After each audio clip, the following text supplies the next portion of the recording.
दोस्तों, दादी के नमस्ते का राज जानने के लिए इस कहानी को अंत तक देखें। एक छोटे से गांव में एक प्यारी और हंसमुख दादी रहती थी। उनका नाम था शांति दादी।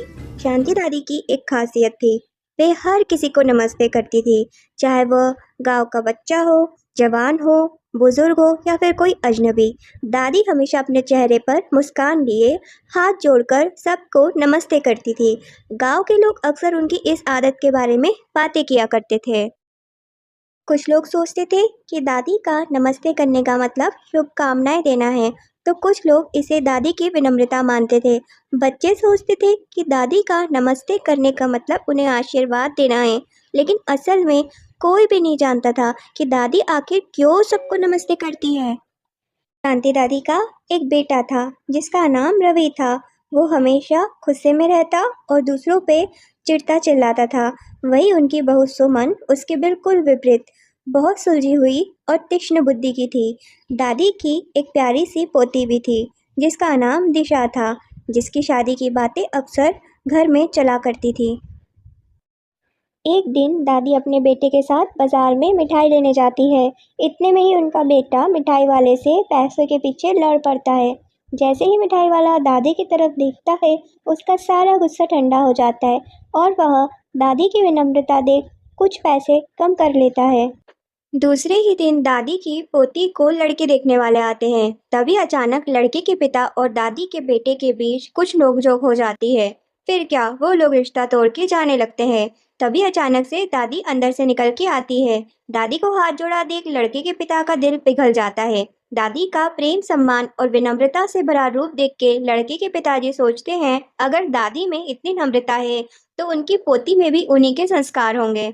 फिर वह शांत हो जाता है और दादी के बेटे से कहता है कि मुझे तो बस आपकी संस्कारी बेटी चाहिए। उनकी बातों को सुनकर दादी का बेटा भी उनसे क्षमा मांगने लगता है। दादी के बेटे को ये बात समझ में आ जाती है कि अगर हम विनम्रता से काम करते हैं तो हम अपने आसपास के लोगों के साथ अच्छे संबंध बना सकते हैं और समस्याओं का समाधान भी आसानी से निकाल सकते हैं। फिर वह खुद से प्रॉमिस करता है कि वह भी अब से सबसे प्रेम और विनम्रता से बात करेगा।